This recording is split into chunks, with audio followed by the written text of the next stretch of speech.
the webinar today. We're going to start the presentation with Della Kofeld, who is our SX.e General Group Leader, and she's got a few words to say, and then we'll turn it over to Mike Altice and Chris Weaver from Infor for the presentation.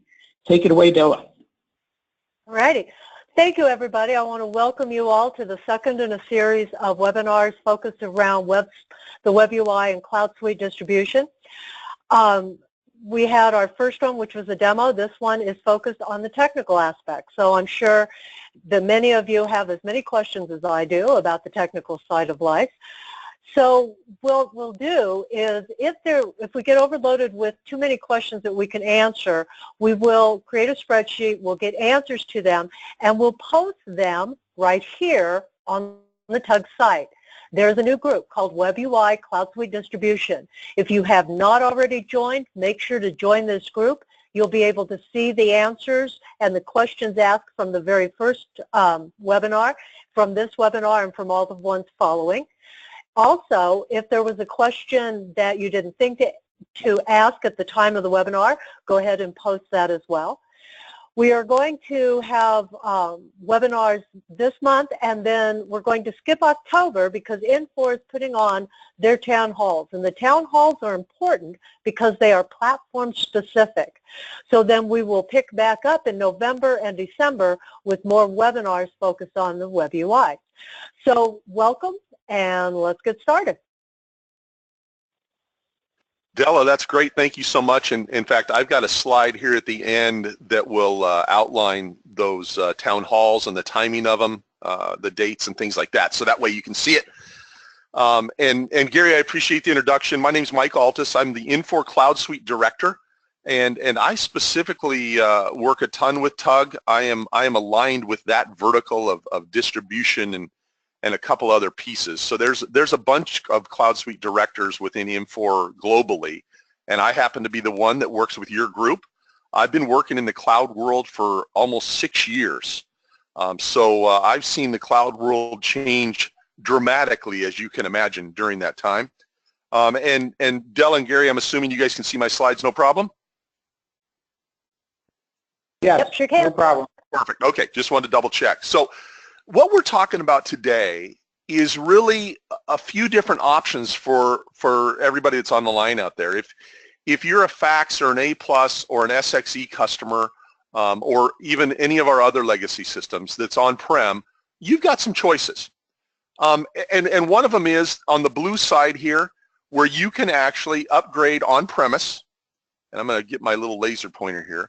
You can upgrade on-premise, and this talks about how all that works. And I know Chris is going to talk about that in the second part of our presentation. What I'm primarily going to talk about, being that my title is CloudSuite Director, you can probably guess, I'm going to talk about the CloudSuite. And that's the green pieces here, okay? And this talks about some of the specifics around functionality and the fact that it's built for distribution and the technology and the management behind it. And in fact, we're talking specifically today about SX.e in the cloud, which is CloudSuite distribution. So you'll sometimes see that abbreviated as CSD if you don't already know that.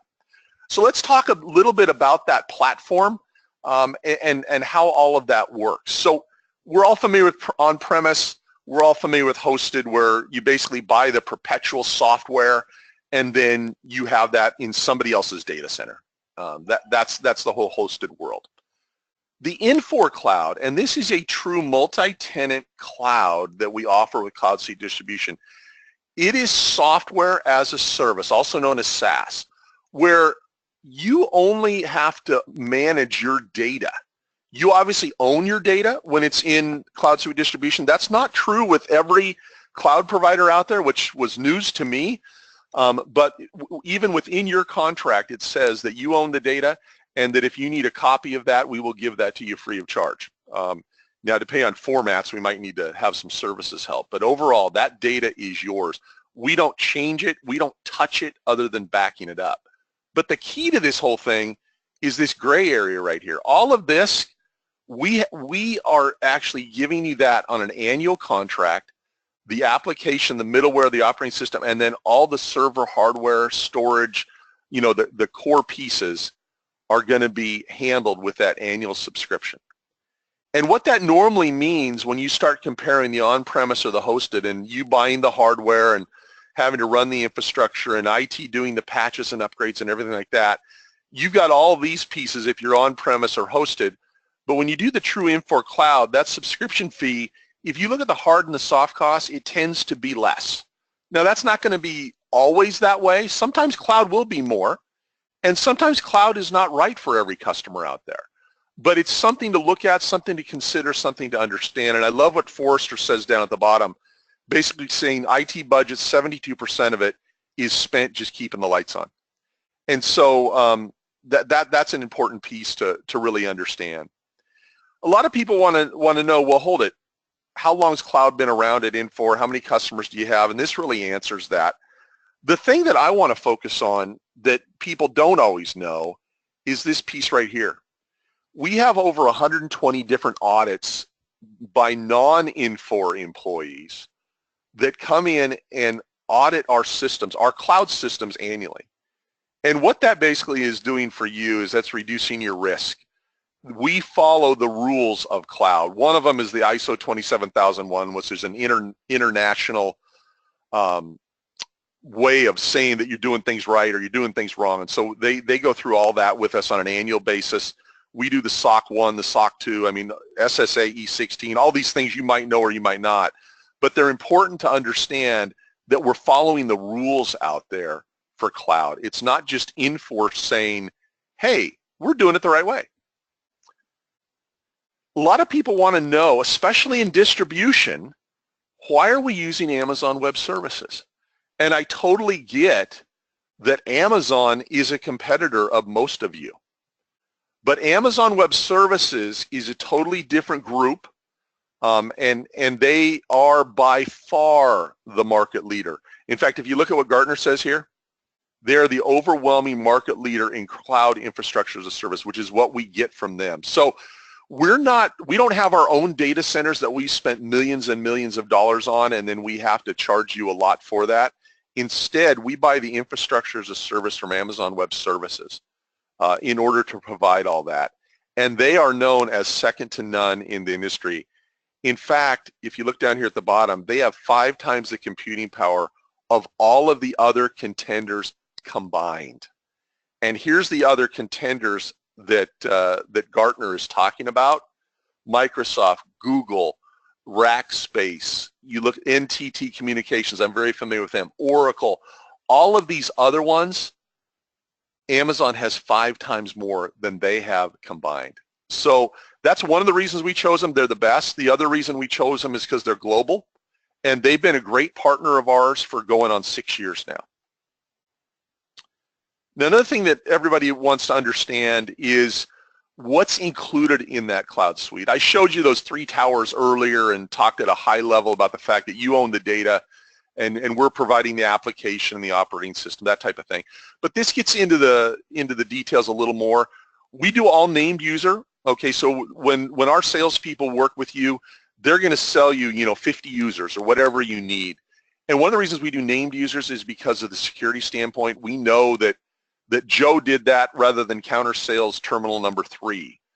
So that's a piece of it. It's all done through a browser with CloudSuite distribution. So that's what you need to get into the cloud is a browser, and then obviously your username and password. And it is all provisioned through Amazon Web Services as multi-tenant. So it is a true cloud system. It's not a hosted system that's up in the cloud. It's a true cloud multi-tenant. And I'll talk about that a little bit more. There's no capital expense for that hardware. That's all included. So oftentimes CFOs look at this and say, oh, great, I can use operational budget rather than capital. Comes with 2 environments standard, production and non-production, or production and train, whatever you want to call it. And we can do more than that, but most of our customers only need 2. The maintenance, the patches, and the upgrades are all included in that software as a service. And then we also have a thing called implementation accelerators that can get you up and running right away before your data is actually migrated to the cloud. You can still start using the system right away to train people. If you've got a different GUI or whatever it may be, you're on an older system, you're using Character or whatever, you can now see the new one and start doing training with that. And the nice thing about this multi-tenant cloud is it's scalable. it's going to auto scale to your needs. And a lot of times people say, with multi-tenant, don't we need to be worried because there's more than one customer using all of this? Well, that's the scalability. So as that's needed, we don't have to have somebody go in there and rescale. It happens automatically. It's that flexible within Amazon Web Services. Another reason we chose Amazon as to some of the others, because a lot of them don't do that. Security, compliance, and disaster recovery is all included. We're not charging you extra to give you that report on an annual basis for your auditors if you do that. DR is included in that, so there's no additional charge for more hardware or licenses. That's all included in that subscription. And then probably everybody on this call is using extreme support one way or another. You continue to have the same ticketing system. You continue to call the same 800 number. It's just now it's bigger and broader because you've got a tech support team behind you. You've got the cloud team behind you. And another thing that I probably should mention at this point, you won't deal with Amazon directly, Amazon Web Services. You won't have a separate contract with them. It's all included in the software as a service contract with Infor. So there's no hand pointing, finger pointing, between, oh, it's a hardware problem, oh, it's a software problem. We work all that out internally. And then we guarantee availability at no less than 99.5%. Otherwise, you're actually compensated for that. So, and historically, we've always beat that every year. So let me talk a little bit about multi-tenant. I'm not going to get too deep in the weeds here, but I think it's important to understand the power of multi-tenant for CloudSuite distribution and why it's different. I've worked at 5 software companies in my career, so I've seen different types of ways to attack this. And frankly, this is one of the main reasons I'm at Infor and enjoy what I'm doing, because we've done it the right way. When you talk about patches, we push those out on a monthly basis. They're scheduled during a specific window. In fact, that happened last night. And no testing is required for that. Infor does all the work when we're talking about patches. When we do updates or enhancements, so these are things that you guys have said we want, and Tug is a great reference for that, in that you guys let Catherine Henn and Eric Ryerson know, hey, we want this enhancement. The way that we roll those out, we roll that out in that same window as it sits today. And those enhancements are what they call fully optioned, which is so foreign in the software world. Usually when new software comes out in a multi-tenant environment, you get it and you use it that next day and you don't really have a choice with it. That's common in the software industry. With Infor, we don't do that. Instead, it comes out turned off, and you can just go into your system and turn it on because it's in your core code. It's ready to use, but maybe it's your busy season, and you're going, we don't want to learn how this new piece works yet. We'll learn that in a couple months. So that's a huge differentiator between the way that Infor has decided to do this and really the rest of the software world out there. Bandwidth is something that customers always want to understand. They're going, well, hold it. My internet at one of my sites is not very good. How do I know that this system's going to work? Well, one of the things that you'll find is that when you start coming up in the training mode, before we do, the official data conversion, you'll get a feel for how it's going, and usually you can upgrade your bandwidth if you needed to. But overall, we require a minimum of a 3 megabit connection, okay, which is really, really small. I have more than that in my home office. We recommend 5 to 10, but a lot of that has to do with, how many users you have, what else is running on your internet.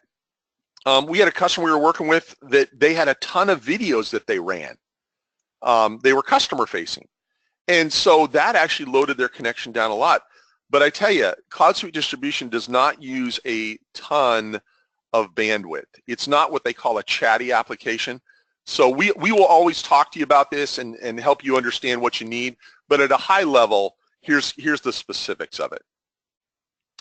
And these are benefits that our customers have really told us about, that they've said, you know what, these are things that we've found are very positive once you move to the cloud. And I got to tell you, Mint Jutris, who some of you are probably familiar with, they're a analyst company out there. They've been looking at the benefits of cloud for 8 years. And I was at one of their seminars here around Inforum time, and they talked about the #1 thing that is a benefit for cloud customers that they didn't realize was going to be a benefit when they signed up was the security. And like I said, I've been in the cloud world for almost 6 years, and 6 years ago that was the biggest concern. It's like, well, hold it, my data's somewhere else, I can't touch it. What's your security look like? And we do have a chief information security officer, we have ethical hackers, we've got all these people behind the scenes, but the big benefit of these customers that Mint Jutris was surveying, after they went to the cloud, they really said, man, the security is awesome. It's so much better than we could ever imagine. And I know the CFO of Koch Industries, who recently invested a couple $2 billion with Infor here, he said that it would have cost Koch Industries $60 million a year to have the security that we have with Amazon Web Services. So that's a big deal. That's a big deal. This is actually an aggregate of 3 different analysts out there, IDC, Panorama, and Aberdeen Group, talking about the difference between cloud and on-premise as far as your go live and your return on investment payback. And you'll see cloud wins this. They're a lot faster for the first go live, and then their average months to receive their return on investment for what they'd spent is dramatically better, almost 4 times. So that, I thought that was an interesting one from 3 third parties that really looked at it, and this was the IDC one was specifically around Amazon Web Services. Now, Chris Weaver, my technical counterpart, who is an awesome technical guy, is going to dive into this a little bit more later. But at a high level, a lot of people have been concerned. It's like, hold it, I've got all these modifications, and I can't have those in the cloud. Well, put your mind at ease a little bit, because you can't have any core code modifications in the cloud, but there are so many other ways to do that. Between configuration, personalization, extensions is a huge one. And like I said, Chris will dive into that later, and there are some differences between on-prem and cloud, but overall, what we've seen from our customers that have gone to the cloud is we can handle those through either personalizations or extensions, or just by the new software that has come out that has all those enhancements that maybe you're not able to use right now. So now I'm going to walk you a little bit through some security, some disaster recovery, and redundancy. I'm not going to get too deep here, so don't run off, but this gives you an idea. This is our defense in-depth strategy, and I talked earlier about the international standards that we followed. I talked earlier about the fact that you just need a browser to access the cloud, and then the fact that your data is encrypted at rest and it's encrypted in transit. And in addition to all of these things, we've got that physical security of Amazon Web Services. We've got monitoring for the hardware. We've got monitoring for SX.e in the cloud. We've got all of that going on. A lot of the cloud customers have come to me, both with CloudSuite distribution and other platforms that we've had, and have said, I am surprised that the cloud team knows that there's a problem before I ever know there's a problem. And they'll go in and fix that problem and create a ticket and tell me that they fixed the problem, and I never even knew there was one. And that's the way it should work in the cloud. We have all of this different monitoring to tell us when, hey, it's a yellow caution light, right? Hey, something's going on that's not right. It's not a major problem yet, but let's go fix that as soon as we can. And so that's a huge deal, and that tends to be much more reliable even than you can do on premise in just about every case that I've seen. Now, as far as CloudSuite distribution, there's my abbreviation here, my acronym. We do a backup every few minutes of the after image file, your transaction file. We then do a full backup every night, and then we keep those for 60 days. Okay, so if there was something that got deleted accidentally, that you guys went and deleted something, you're going, oh man, we didn't mean to delete that. We can go get that file, we can give you a report, we can do whatever makes sense. We can put part of it maybe in your non-prod environment, whatever, you know, physically makes sense and is technically able to do. But then in addition to that, we do a whole different type of backup, a snapshot, that we store those volumes on a nightly basis, and then we keep those for 14 days. So we're keeping all of this from a safety standpoint for you for disaster recovery. But then the other thing that's nice about all this is that this system, because it's multi-tenant, is a highly available array with a server farm out there running in Amazon Web Services, okay? That data is continually mirrored within the region, okay? So, and the latency between the regions of Amazon Web Services is right around 1 millisecond. So it is updated almost immediately, okay? And so if there's ever a problem, we're probably not going to have to go to DR unless all of our different geographically dispersed data centers all collapse at once. Instead, if there's a hardware problem or something like that, your system is then going to go over to one of these mirrored, what Amazon Web Services calls availability zones or data centers within that same region, and you're going to be using that, and you're not even going to know you're using it. Okay, so that's a huge positive to the multi-tenant, which is all of CloudSuite distribution, is the fact that it is highly available. And then this is something that I just wanted to put up here really quickly to show you kind of what's included with CloudSuite distribution. And then compare that to our latest, greatest level of on-prem, and then compare that to an older level of our on-prem. And what we really tried to do here, we wanted all of this right here in the included section to be what about 95% of our customers need. And we didn't want to nickel and dime people and say, oh, you want to have EPAC? Okay, that's more, for the standard EPAC. Now, if you want the more advanced EPAC where you can create things, that is additional, because a lot of our customers don't need that. So we wanted to give you what you needed without giving you things that you're probably not going to need that might price it out for you. And then we've got all these down here that are optional that, some of our customers will want one of these or two of them, or maybe all five, but the amount that need all five is very, very small when it comes down to it. So I just wanted to show you that so you had an idea as to what's included, how that works within CloudSuite distribution, and kind of a comparison as to what's out there for the on-premise.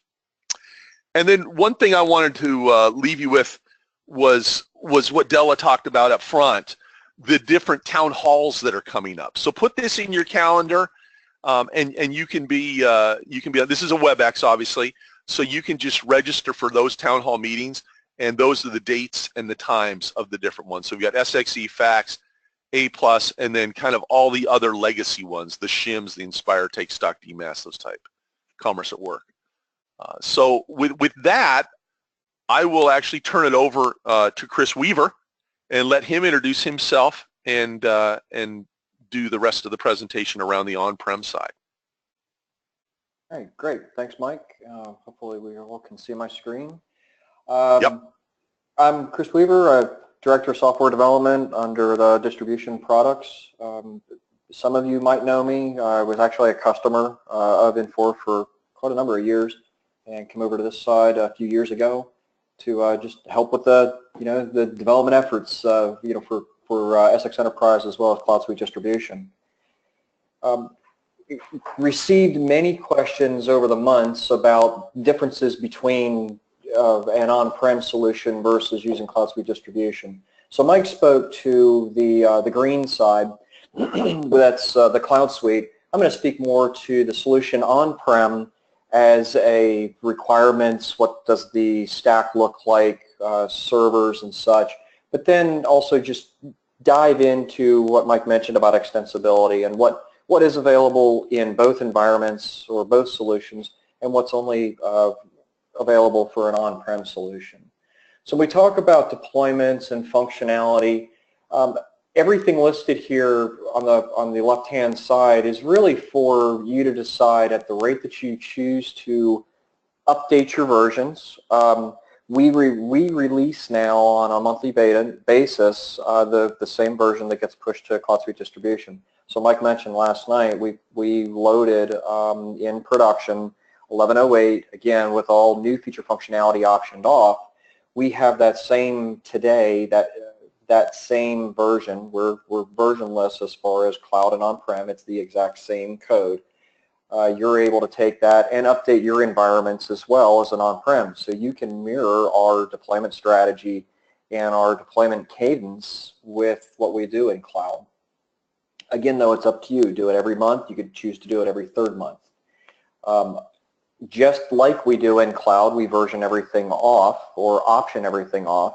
So as new feature functionality is added to the product, you're safe to update from update 8 to 9 and 9 to 10, and what you're really going to be providing out to your end users is fixes to the core product, and you have the choice at that time then to turn on feature functionality.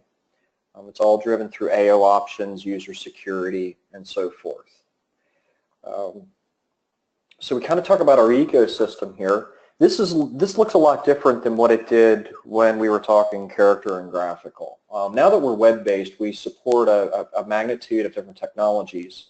The ERP itself can run on multiple platforms, Red Hat, Windows, even AIX. We're certifying for SUSE Linux for those of you that want to run an alternative Linux against Red Hat. So we're certifying for SUSE 12. Non-ERP, so now we've introduced web servers. We're not just running this single monolithic database engine that everybody connects to. We run web servers because we're a web-based application.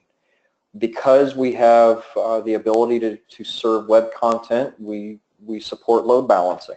So you have the ability to scale out exactly like we do in what we call an in-tier architecture that Mike discussed in the cloud. You can lay out on an on-prem in this environment the same type of strategy that we do in cloud. Again, databases, we now have Microsoft SQL Server added to the mix. SX.enterprise still only runs on Progress, but the addition to the tech stack or Infor OS, that runs on Microsoft SQL Server, as well as some of the other Microsoft specific products like ADFS, which is the single sign-on authentication service for web-based applications, can also leverage Microsoft SQL Server. So if the server something should happen to it, you already have your content backed up. And again, also on virtualization, because we run on Red Hat, SUSE for the database, and including Windows for the Progress database, we can now virtualize those. So we don't have to have physical machines allocated or dedicated to SX.enterprise for on-prem. You could virtualize your entire stack. So when we kind of look at what do I need for version 11 web, I break it down pretty simple here. As you can see, we have a couple more servers that we have a requirement for. Obviously, the end user's PC, we all have those today, or thin clients. The difference here is now we're running a web browser on those, and this is going to be any modern web browser. The most current versions of Chrome. We also support Safari, so if you have OS X or Mac users, we can support those as well. And the latest versions of Microsoft Internet Explorer, I believe they now call it Edge. The web server we have introduced would be for the Infor OS plus the SX.enterprise web-based deployment. I mentioned that ADFS server. This can be installed on an existing server if you choose, if you have a Windows server out there. This is just for the authentication. It ties into your Active Directory domain. We have a Microsoft SQL Server. Again, this can be an existing SQL Server, or it could be a new standalone SQL Server to support the Infor stack. And we have our existing OpenEdge application and database server. That is what you're typically used to from a GUI deployment. What we do add one addition is a Windows-based search engine, or a Windows platform supported search engine. It's Infor Enterprise Search, and that plays key and crucial to the feature functionality of SX.enterprise WebUI. This is a stripped down version of what we would have. Now when we want to talk about scalability, because we do support an end-tier deployment, now we can actually expand this out, and I can have multiple instances of each of these components, so I have resiliency and redundancy, much like Mike mentioned about in the cloud. I can have multiple WebUI servers, I can have multiple application servers, so should one become overloaded or crash for whatever reason, I have another one to back me up, so I'm not in a down situation. Now, I do have just one OpenEdge database. There are progress options, which requires additional licensing to have redundancy on the OpenEdge database itself as well. Even the tech stack supports multiple instances for added redundancy and scalability. So as you grow the number of users, by creating an ecosystem in this format, all I have to do is add another web server to my load balancer in my WebUI farm, and now I can support X number more users without having to reinstall the server on, throwing more hardware at it. We expand out through a number of nodes instead of CPU and memory all on one single footprint. And again, we do support load balancing. That's how we can accomplish the scalability.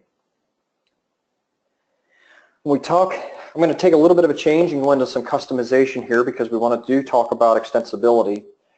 We have traditional progress extensions using SX Architect. This is where we're going to add and extend core business logic. This is the major difference between a cloud deployment or the SaaS model versus an on-prem. We do not support progress core business logic changes in the cloud.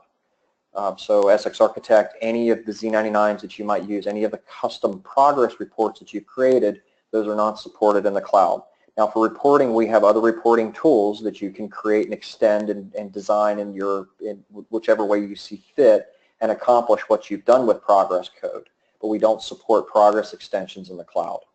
We also do not support C# extensions. This would be what we call our middle tier. This is the REST API layer that allows the HTML5 interface, what runs on the client computer, to talk to the progress database engine. We found that there's very little need to extend that because of the feature functionality, and we've made it so rich on the user interface side for extensibility. There has not been a need yet to extend at the C# level. As a matter of fact, that's not something that we would necessarily even recommend for an on-prem. Where we do recommend extensibility is at the HTML level. This would be at the user interface. It's all written in JavaScript with the latest HTML5 support. We use an AngularJS framework, and it allows you to add and extend feature functionality to the user interface. So many times where you've done user interface changes to character and graphical, you've had new fields added, you've changed the calculations on a field, all of that is fully capable on the user interface with extensibility. And extensibility is both supported for on-prem and in cloud. So again, the very few differences here in cloud versus on-prem. Biggest takeaway here is that on-prem is only where we can modify or extend the core business logic. Some areas of feature functionality for extensibility and again, this is for both cloud and on-prem. Configuration, this is industry settings. These are AO options, your SASTT table-driven configuration. We have personalization. I think of personalization as a subset of what extensibility is, and I'm going to jump over there and give a quick differentiation between the two. We have extensions. We do support Mongoose, so we can have Mongoose integrated directly into SX.enterprise on-prem or CloudSuite distribution in the cloud. Using Ion, we can create workflows and alerts. We can build custom BODs and trigger those BODs based upon those specific events. And again, we have integration on-prem and in cloud with the tech stack or Infor OS. You have access to the Ion API, which allows you to access all of the SX API calls plus additional tech stack calls, meaning I can create or consume workflow or monitor alerts in Ion through external application integrations. Context applications are a huge area for extensibility. You can create and write your own context web parts. What's included with SX, you have full access to the source code. You can see how they're written, and you can clone those and create your own. One that I always use is, I think, is a great example of extensibility through a context web part is an integration to the United States Postal Service for address validation. Imagine going to a customer inquiry screen, creating a new customer, and entering in the address, and it automatically gets validated by USPS and tells you whether or not the address is valid. And with an additional couple steps, you can have it copy the verified validated address, if different, back into the WebUI address 1, address 2, city, state, and zip fields.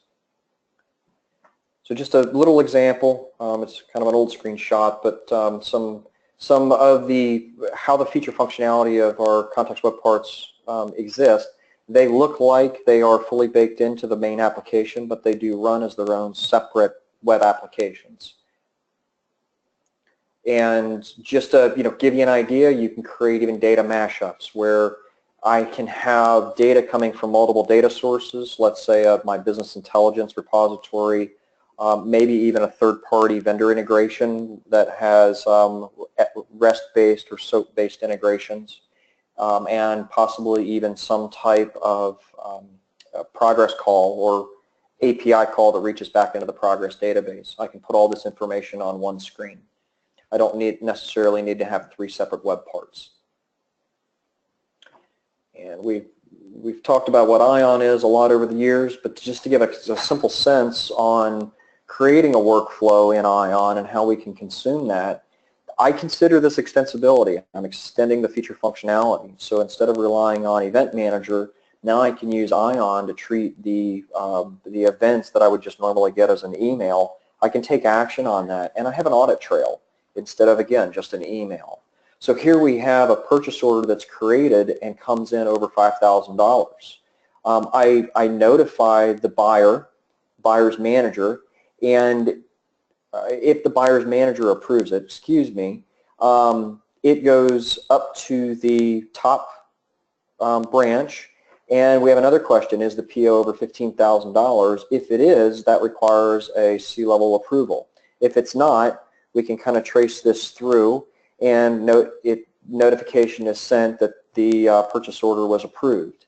If the buyer manager says no, it's not approved, it just drops down on the south path and goes no, and gives a notification that it was not approved. Now this is very basic, but imagine I could drop in another connector, another widget here that actually created a call back into SX and approved, released, or left a purchase order on hold. Now I've closed the loop from creating the purchase order inside of SX.enterprise, putting it on hold, going through a document flow for an approval process. If it has made it through the approval process and met certain conditions, I go back in SX.enterprise and I release the hold, or if not approved, I leave the order on hold and still send out a notification. So again, it's a great way to have external user interaction without ever actually logging into SX.enterprise. So we talk about user personalization for the UI. Again, I consider personalization a subset of the feature functionality of what extensibility offers. From personalization's perspective, it applies to all fields, all screens in the application. And this is something new for us. We've never had the ability to personalize every screen inside of SX. And for personalization, we can do it at the company level, the profile level, or at the user level. And it gives you the ability to move fields within certain constraints, change field labels, change field sizes, and also hide fields that are non-required. So I would not be able to hide, for creating a new sales order, I would not be able to hide the order number field. But I could hide, let's say, the order type field, because that's not necessarily a required field to create a sales order. For extensibility, calling it UI tailoring here, but for extensibility, it really is about more advanced personalizations. Here we're modifying the layout of the screen and the behavior of the screens. I don't have any constraints on what fields I can put where, whereas with personalization, we have some guardrails in place that won't let you violate security. With extensibility, you have to have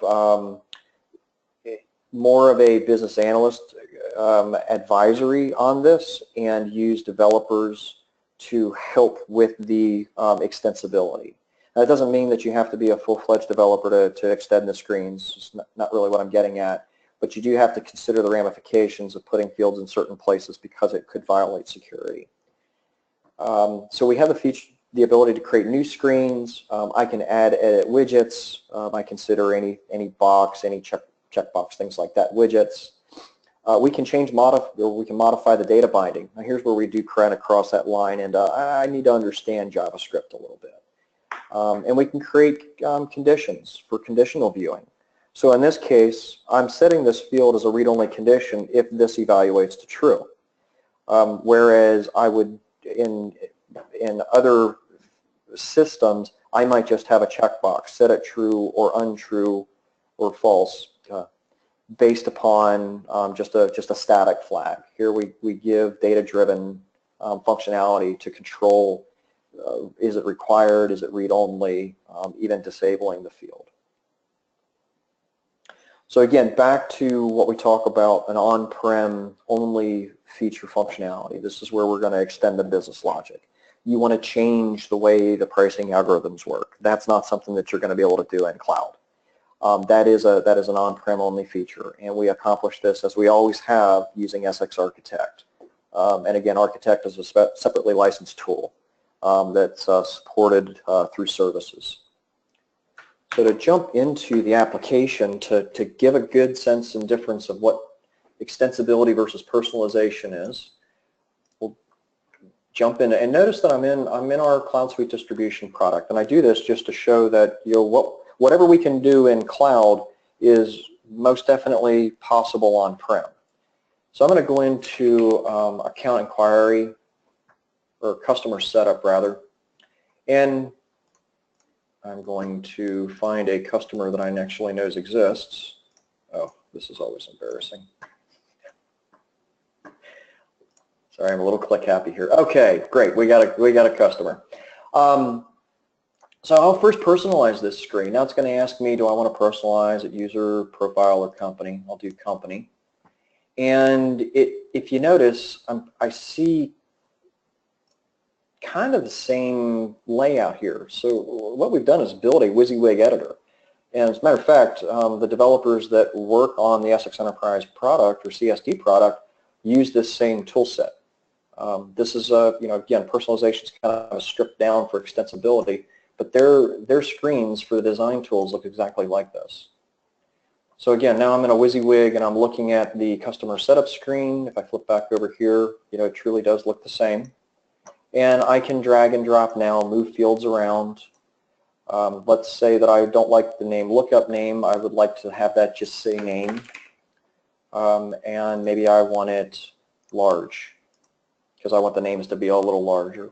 Now, should I save this, that information would be written to the database. It's all stored as metadata. And then the next time I navigate to this screen, I would have the reassortment of those fields, and this would instead say name, and it would go across the full width. Unfortunately, I picked company, and I'm now in a situation where I can't necessarily save this. This is a good working environment. But our takeaway there is we can move fields, we can rename fields, and we can change field sizes. I also have, here if I'll do it really quick through just my user and personalize. So I think what I'll do is I'll hide group, and I'll change lookup name to name, and I'll set it to large, and maybe I want to put active at the top. So when I save this, and I have to close out and come back to the screen.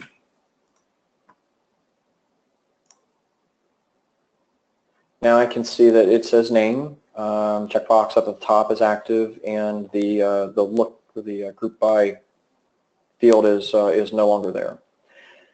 Now let's say that that's not good enough for me, and I actually want to extend the feature functionality to this. So we allow extensibility at the system level and at the company level. So I come in, I've given myself security, so I can extend it to either level. So I'm going to extend this view, and here it first asked me. I'll do it at the system level. And again, looks exactly the same for extensive or as personalization, but now it acted a little different. So what's happening here is I can actually change data bindings. Let's say I don't want that general screen to be mapped to the code that drives that view. I have the ability to override that now. And this is where I say it kind of blurs the line. We have to have we have to be much more sensitive in who has access to extensibility. This isn't writing progress code, but it can have the same impact as changing the interface. So I'll start back over, and we'll edit. And again, our cues are different here as well. So Chris, this is Gary. Hey, Gary. Can I just interrupt 1 second? Absolutely. There's about a dozen questions that have come in, and we got 10 minutes remaining. So if you could wrap up as quickly as possible, I'd like to. You got it. Absolutely. Two minutes, and we'll be wrapped up here. Thanks, Gary. So just to highlight really quick on the differences. When I come into edit now, I have many more fields. I can change a lot more than what I had for personalization. I can change my field types. I can change, again, here's my attributes. I can change even events. So if I leave that field and I want to fire some JavaScript, I have that feature functionality there. And we also have introduced a administration screen, and I don't have any extensibility turned on here, but I can see all the extensions that I've created, and even go so much as creating my own JavaScript and override the existing user interface JavaScript. Now we've crossed the line. I really need you to have JavaScript and UI development skills. Not advanced, but you have to have some competencies there. So with that, I'll stop, Gary, and that's it for me. Great, thank you, Chris. I appreciate it. Now, as far as the questions, I can read them off if you want. You know what, Gary? This is Mike. I think I've got most of these, at least at the start. When we get into the training and expensibility and things like that, I'll let Chris take that. But going through them here, so is burst included with CSD was one of the questions. Yeah, Patrick, what we're doing with that, everybody, if you don't know burst, that is the #1 business intelligence software on the globe today, according to Gartner. We purchased them a few months back. They are now part of the Infor family, and we are determining the rollout to put that in each and every one of our suites. The short answer to your question, will that be included in CSD? We're gonna attempt to do a like for like. So like the info reporting, things like that are the same as burst, then we're going to replace that with burst. They call that the professional version, but there's also an enterprise version that even gets deeper than that. That's probably going to be an add-on. Okay, so the short answer is we're going to try to do the like for like, but we are still figuring that out. Catherine Hen is working on that to determine the exact specifics of it. But that's a great question, and we're getting there. A couple people asked about the Infor Enterprise search, and Gary, can you give the screen back to me? Yes, give me 1 second. You guys had asked about that when I showed that grid, on-prem versus SaaS. Let me do this. Bear with me a moment. All right, can you see the screen that I've got right here? Yes. Okay, perfect. I don't know what you guys are talking about. It says included right here. My tongue is in my cheek right now because I did change that. Well, when I saw those questions, I went and dove in a little bit deeper, and that original slide I showed you was erroneous. It is included in CloudSuite distribution, and it's also on version 11 too. So a couple of you mentioned that. Thanks for catching that. It's good to see. That was actually my test to see how well you were paying attention. The other question, somebody had asked about why would you not move to the cloud? I'm trying to find the exact one. But I said that up front. I said, cloud is not necessarily for everyone. Oh, can you describe the scenarios where customers are not a good fit for cloud? Sergio, I think of two primary scenarios around that. One is you have no internet access because you need to have internet access, or that your internet access is just terrible. Now, I'm not talking about bandwidth. I'm talking about that it's up and down all the time. We've actually had customers get 2 different internet providers when they've had problems, like when they're out in the sticks a little bit. So that's one instance. You're going to need to have internet in order to get in the system. But it's interesting. I've had a lot of people tell me that's a hard thing for them, and once we drill into the details, they usually can work that out because the internet continues to get better and better geographically.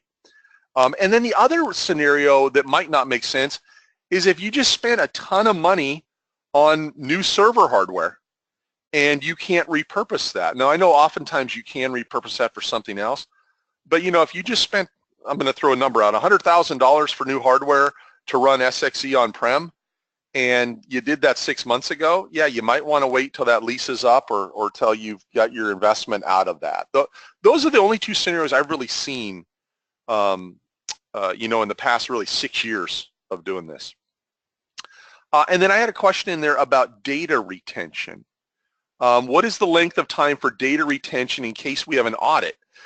Okay, so what I spoke about was backup and disaster recovery, okay? When we're talking data retention, we're not messing with your data. Your data is still in your database. You're the one that would purge it. So if you wanted to keep it for 5 years or 7 years or 20 years, the only limitation to that is the database size of the disk drive. And it comes standard with a 2 terabyte disk drive or data area. So, if you're over that, we can actually accommodate that too. It just costs a little bit more. But so we're not gonna get rid of your data. I was talking about more backup and disaster recovery. For a couple questions on training, Chris, one of the questions was who does the training for extensibility and data mashups? And it looks like ION and ION workflows. A lot of questions around the training. Yeah, sorry, Mike, you kind of faded in and out on me there for a second. There's all training at levels is provided through services. I would recommend reaching out to your sales rep to have the training schedules provided and rates. Yep. Yeah, good. So that's Infor Consulting Services, ICS. Most of you probably know about that. And you might be using a partner too, and a lot of our partners can do that training. It really just depends, what's best for you. Absolutely. I see a lot, developer tools, a lot of that. All the different training questions, and that seems to be a majority of them, that is done by partners and or ICS. And we also, if you have a subscription through the Knowledge, I can't think of what it's called at the moment, but they're published for public consumption. We do knowledge transfers, so it's basically brief webinars on how to use the tools or new feature functionality that's been added for the tools. So there's always ways to gain adoption at that rate. Also, if you're a self-learner where you can jump in and figure it out, you just need to be shown what's the new things that have been added. We have those short videos as well. Perfect. Yeah, great idea. I see one here, will we have to be on-prem if we have TWL, so our warehousing solution? No, we can do what we call a hybrid model, where you can have on-prem applications and then still have CloudSuite distribution in the cloud. That's not a problem. There's not latency problems with that. We've gotten past that through the years. Does Infor have a migration path for A+ customers to SX.e or the cloud? Yes, we do, Kevin. In fact, we've got some A+ customers that have moved to CloudSuite distribution. And what we really do, you can work with the sales team on that. They can really help you understand what CloudSuite distribution does versus A+. And everyone that I've worked with, there's a lot more power in the CloudSuite distribution than A+ overall. But they can help you understand exactly the specifics around it. But that is your migration path to go from A+ on-prem to CloudSuite distribution, in the cloud. Or you could do SX.e on-prem too. It just depends what's best for you and your company. Chris, here's one that says, Chris mentioned CSD does not support core progress logic mods. What do we do if we have many mods to SX.e core logic today to go to mods in the cloud? Do you want to answer that one, or do you want me to jump in? Well, I think let's kind of split it up. So always work with services to have a mod review, And what we find is a lot of times the modifications in character and graphical are usually on the presentation side, on the user interface. In areas where you do have the core business logic, where you've altered the process flow for a non-report. Again, I use my pricing, probably not the best example, but it's a solid example. We want to look and see at what version are you on, and is that feature functionality currently been added? If you're at 5.5 and we're going all the way to 11, there's some good possibilities that we have a possible logic in there now that will satisfy what you need, or have other feature functionality that might have an alternate path to solve your business process requirements. Beyond that, again, we cannot alter the progress code, but for those that are reports or user interfaces, there's no more progress code to be written. It's done in other areas. And then we can also leverage things like ION. So if you're doing data transformations via EDI and things like that, again, that can be done through ION and these ancillary connectors, I would call them, to SX.enterprise, and not have driven inside of the core business logic. So, Mike, if there's any blanks to fill in there. Yeah, no, you're right. I know when I've worked with customers, oftentimes they are on an older level of SX.e, or like they're on A+ or FAX, and they have core mods, and we find out that a good 90% of those mods that they've got, they don't need on the latest CloudSuite distribution, like you said, and so a lot of those go away. So now we're just looking at those 2 or 3 or 4 mods maybe that we're saying, okay, how can we do this? Can we do this through extensibility? Is this a business process change? But you know what, that whole sales team and the consulting team can help you figure all that out. That's really their job to do that. One more question I'll do, because I know it's almost out of town, but this is a good one. Patrick asked, do we need a print server if we go to CloudSuite distribution, or do we print directly to the printers? So the answer is either. So the way that it's planned is that you do everything through the cloud. That means that your printers need to be email addressable to do that, but we do have some customers that are in the CloudSuite distribution that they wanted to keep their print servers on-prem because they had thousands of forms. So we can do either one, but the standard way of doing it is through the cloud. Hope that answers that well. Gary, I know we're at the top of the hour. I want to be respectful for everybody's time. I know there's a couple questions we didn't get to, but we can answer those offline. That's perfect, Mike. Thank you for honoring the hard stop. And you did cover most of them, but like Mike said, we will answer them. And Mike, make sure you copy Della on that so we can post the answers to those questions online as well, okay? Sounds good. All right. So Mike and Chris, thank you very much. It was a great presentation. Della, thank you for facilitating this. And we can conclude our webinar. So I want to thank you all for attending, and have a great day, everybody.